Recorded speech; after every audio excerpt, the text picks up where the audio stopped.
오늘 본 말씀은 누가복음 4장 14절로 30절까지의 말씀입니다. 누가복음 4장 14절로 30절까지의 말씀입니다.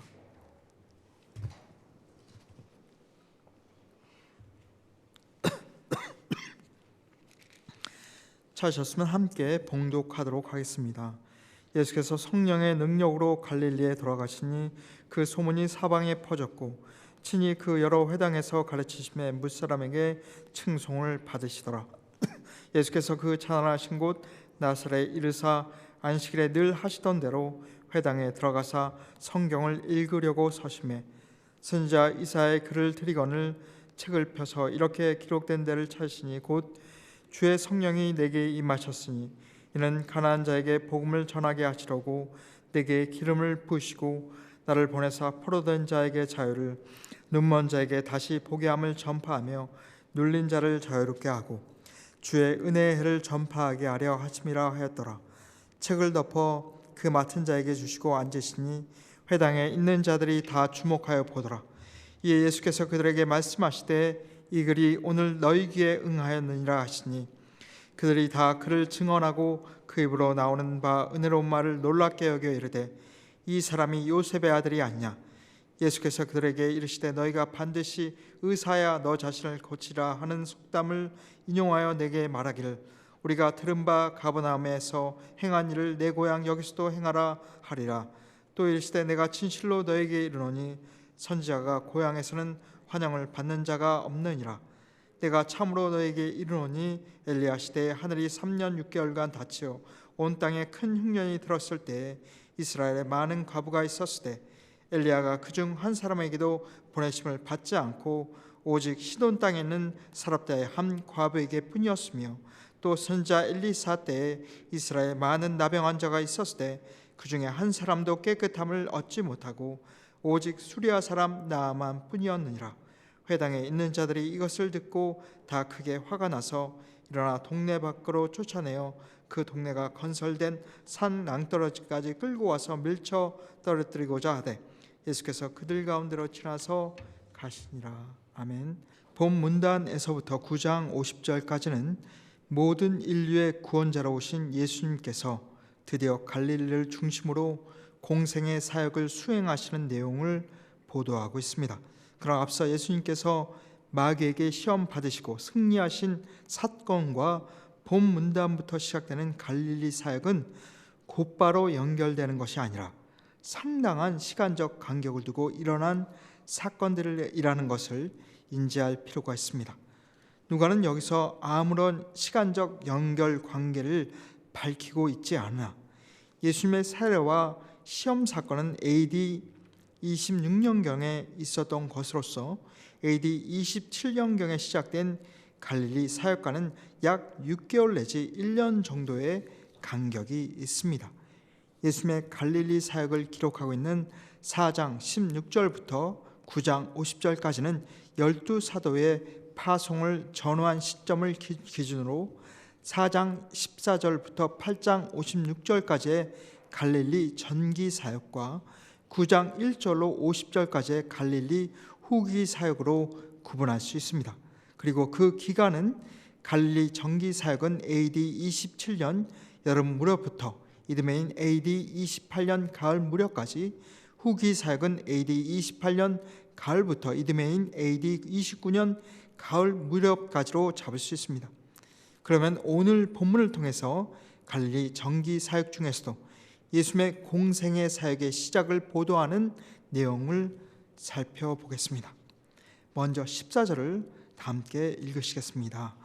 예수께서 성령의 능력으로 갈릴리에 돌아가시니 그 소문이 사방에 퍼졌고, 본절과 15절은 4장 14절에서 9장 50절에 걸쳐 나오는 예수님의 갈릴리 사역의 계시 부분입니다.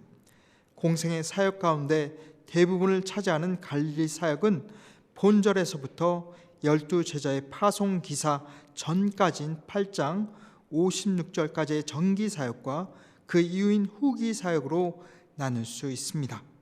그런데 본서의 저자인 누가를 비롯한 공관복음서 저자들은 모두 예수님의 공생의 시작을 보도하면서 갈릴리 사역을 언급하고 있는 반면 요한복음의 요한은 달리 갈릴리 사역 이전에 행했던 초기 유대 사역을 먼저 소개하고 있습니다.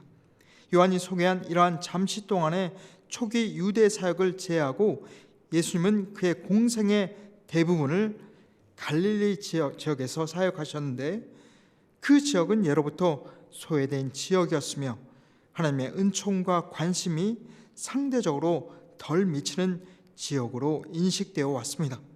예수님께서 그 지역에서 공생의 대부분을 보내시며 각종 질고에 허덕이던 자들을 구원하셨다는 사실은 예수님이 주로 어떤 이들에게 관심이 있었는가를 잘 드러내 줍니다. 예수님은 진정으로 하나님의 사랑과 은총과 관심이 절실히 요청되는 자들을 위해 성육신 하신 분이었습니다. 그렇습니다. 예수님께서 소외된 갈릴리 지역에서 사역하심에 병든 자, 귀신 들린 자가 함께 하셨습니다. 예수님은 결코 높은 데 마음을 두시지 아니하시고 겸손히 낮아지셔서 사람들을 섬기셨습니다. 그러므로 우리의 마음을 살펴보았으면 합니다. 우리의 마음에 겸손이 아닌 교만이 있지는 않는지요? 마음을 변화시키는 성령께 나의 마음을 주 예수님처럼 겸손케 하사 주위 사람들을 잘 섬김으로 그리스도의 형상이 오늘 나에게서 이루어지도록 기도해야겠습니다. 다음 15절을 함께 읽겠습니다. 친히 그 여러 회당에서 가르치심에 무사람에게 칭송을 받으시더라.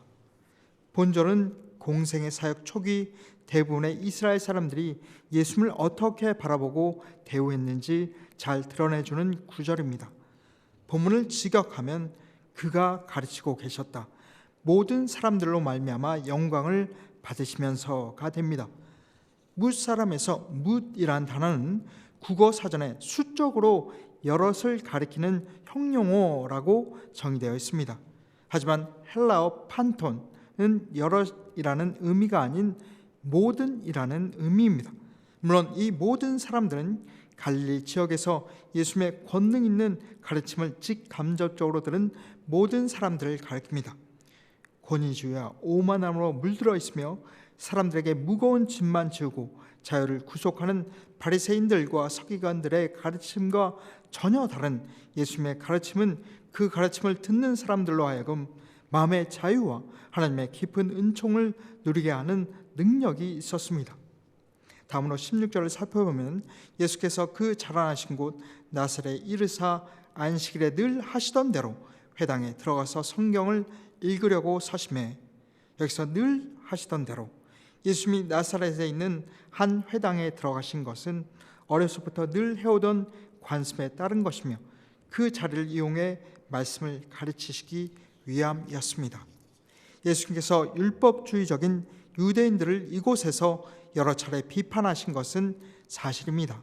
그러나 예수님은 안식일에 회당에서 예배하고 율법을 교육하는 전통을 무시하지 않으셨을 뿐 아니라 예수님에게도 이는 하나님의 하나의 습관처럼 행하시는 일이었습니다. 그러한 전통은 이방인에게는 없는 아름다운 전통이며 사람들에게 하나님의 말씀을 더 깊게 전할 수 있도록 기회를 제공하기 때문입니다. 그런 의미에서 예수님께서는 구약의 전통을 부정하시는 분이 아니라 이를 계승하고 완전케 하시는 분이셨습니다. 다음으로 18절을 살펴보면 주의 성령이 내게 임하셨으니 이는 가난한 자에게 복음을 전하게 하시려고 내게 기름을 부으시고 나를 보내사 포로된 자에게 자유를, 눈먼 자에게 다시 보게 함을 전파하며 눌린 자를 자유케 하고. 본 인용문은 원래 여호와의 종의 사명을 노래한 부분입니다. 특히 여기서 말하는 여호와의 종은 바벨론 포로에서 돌아온 자들을 위로하고 그들의 피폐해진 영적 상태를 치유하고 회복하는 사명을 위임받았습니다. 또한 그 말씀은 특히 메시아 대신 예수 그리스도께 직접적으로 적용되는 예언으로서 이 땅에 오신 메시아 예수 그리스도의 사명이 무엇인지 분명히 제시해 줍니다. 메시아 사명을 감당케 하기 위해 하나님은 예수님에게 성령을 내려 주셨습니다. 주의 성령이 예수님에게 임하신 것은 아래 6가지 목적을 성취토록 하기 위함입니다.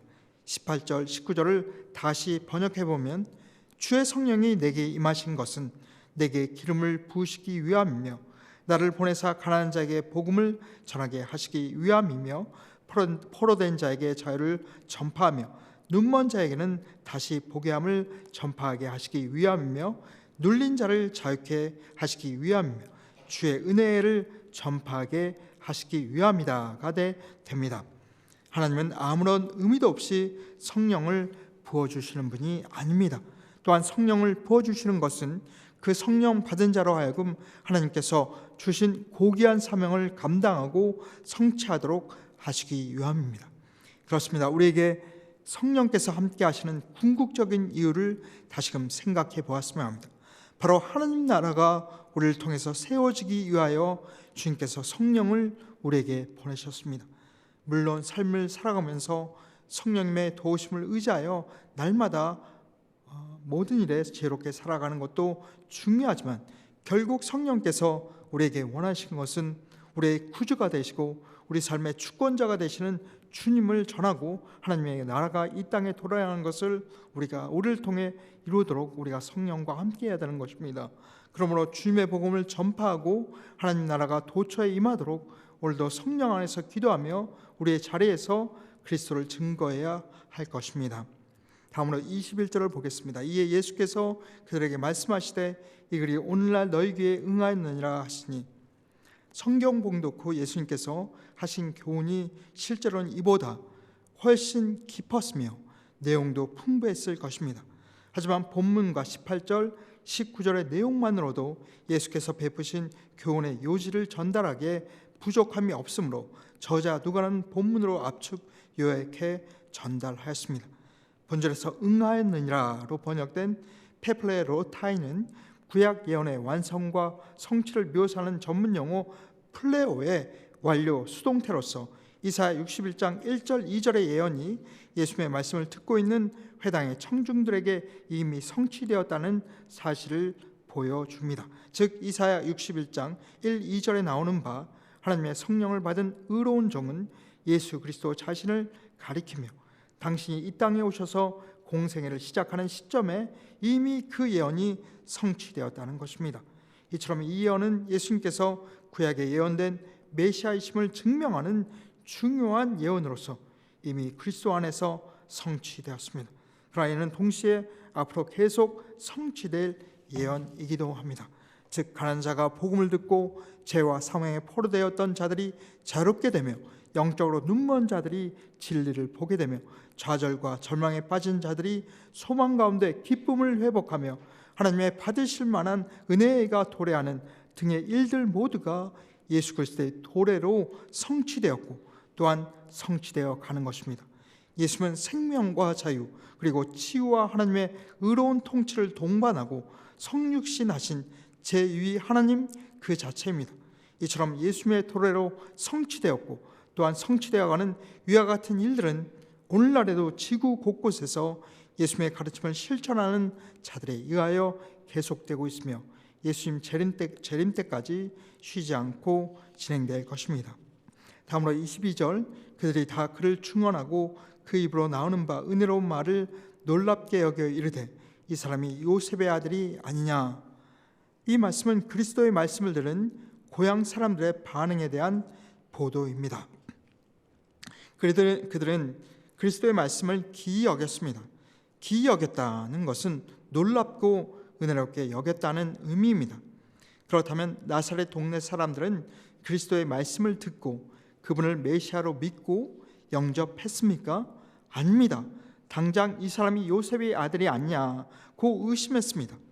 요셉의 아들이라는 말은 그리스도가 하늘로서 오신 분이 아니라 자신들과 같은 인간이요 또 선한 목수라는 뜻입니다. 그래서 그를 메시아로 인정할 수 없다는 말입니다. 나사렛 사람들은 그리스도를 훌륭한 사람의 하나로 귀하게 여기고 존중했었습니다. 누가복음 2장 52절에 보면 예수는 그 지혜와 그 키가 자라가며 하나님과 사람에게 더 사랑스러워 가시더라고 증언되어 있습니다. 나사렛 사람들은 그리스도를 훌륭한 목수요 존경할 만한 인품을 지닌 사람으로 여겼으나 그 이상의 존재로는 인정치 않은 것입니다. 그것은 그들이 예수님의 말씀보다 그의 겉모습에 주목했기 때문입니다. 결국 나사렛 사람들은 구세주가 그들 가운데 나시고 그를 통해 구원의 은혜에 들어가지 못하고 그리스도를 배척하고 말았습니다. 이와 같이 하나님의 말씀을 들을 때 어떤 경우 그 말씀 자체보다 그 말씀을 전하는 사람에게 더 주목하면 은혜를 받지 못할 때가 있습니다. 그러므로 우리는 하나님의 말씀을 들을 때 그 말씀을 전하는 사람보다 오직 전하는 그 말씀에 우리 마음의 초점을 맞춰야 합니다. 다음으로 25절에서 27절, 내가 참으로 너에게 이르노니 엘리야 시대에 하늘이 3년 6개월간 닫지어 온 땅에 큰 흉년이 들었을 때에 이스라엘에 많은 과부가 있었을 때 엘리야가 그중 한 사람에게도 보내심을 받지 않고 오직 시돈 땅에 있는 사렙다의 한 과부에게 뿐이었으며, 또 선지자 엘리사 때에 이스라엘에 많은 나병 환자가 있었을 때 그 중에 한 사람도 깨끗함을 얻지 못하고 오직 수리아 사람 나아만 뿐이었느니라. 이 말씀은 예수님께서 고향 사람들에게 배척받게 될 것을 구약의 유명한 두 선지자의 경우를 실례로 들어 말씀하신 내용입니다. 동시에 이 말씀은 그리스도의 은혜를 입을 자가 누구인지를 말씀하신 것이기도 합니다. 먼저 주님은 엘리야가 식량에 떨어지지 않는 기적을 베푼 시돈 땅의 사렙다 과부의 예를 들었습니다. 당신은 팔레스타인 땅에 3년 동안이나 기근이 들어 굶어 죽은 이가 허다했습니다. 그때 엘리야 선지자는 이방 시돈 땅에 가서 궁핍 뺐던 사렙다 과부를 통해서 공개받을 수 있었습니다. 그 결과 엘리야는 그 가정에 식량과 기름이 끊이지 않는 기적을 베풀었던 것입니다. 다음으로 주님은 선지자 엘리사 때에 이스라엘의 적대국이었던 아람의 군대 장관 나아만이 문둥병에 걸렸다가 엘리사를 찾아와서 고침받은 예를 드셨습니다. 당시 문둥병은 고칠 수 없는 병으로 인식되었습니다. 그래서인지 이스라엘 사람 가운데 문둥병에 걸렸던 사람은 하나님의 선지자가 그들 가운데 있었음에도 불구하고 그를 찾아오지 않았습니다. 그러나 아람 장군 나아만은 엘리사 선지자를 찾아와 병을 고쳐주기를 간청했고 이스라엘의 지시에 순종함으로 나음을 입을 수 있었습니다. 즉 이스라엘에서 환영받지 못한 하나님의 선지자가 이방인에게는 환영받고 그로 인해 이스라엘인이 아닌 이방인이 하나님의 은혜를 입게 된 것입니다. 주님께서 왜 이런 예를 들려주셨겠습니까? 그것도 하필이면 왜 이방인들에게 베푸신 하나님의 은혜를 들려주셨겠습니까? 그것은 그리스도의 은혜를 입고 싶으면 사렙다 과부처럼 주님을 경외하고 아람 사람 나만처럼 주님 말씀을 믿고 순종해야 한다는 사실을 가르치시기 위함이었습니다. 그렇습니다. 주님이 사람에게서 원하시는 것은 주님을 경외하는 마음과 순종하는 마음입니다. 유대 동족이든 같은 동네 사람이든 주님을 인정치 않고 순종치 않으면 주님은 어떤 은혜도 베풀지 않으십니다. 그러나 반대로 이방인일지라도 주님의 권능을 믿고 순종하면 놀라운 구원의 은혜를 베푸십니다. 여러분, 유대인들이 왜 복음을 이방인에게 빼앗겼습니까? 그들은 그리스도와 복음에 순종치 않은 반면 이방인들은 주님의 복음을 영접하고 순종했기 때문입니다. 오늘도 주님은 같은 원리로 사람들을 대하십니다. 남녀노소 빈부 귀천을 초월하여 오직 주님을 경외하고 그 말씀에 순종하는 자에게 하늘의 놀라운 은혜와 축복을 선물로 주십니다. 반대로 그 어떤 신앙적 배경을 지녔을지라도 진실로 주님을 순종치 않는 사람들에게는 은혜를 베풀지 않으십니다. 우리는 이 사실을 명심하고 주님을 경외하고 그의 말씀에 순종하는 삶을 살아야 하겠습니다.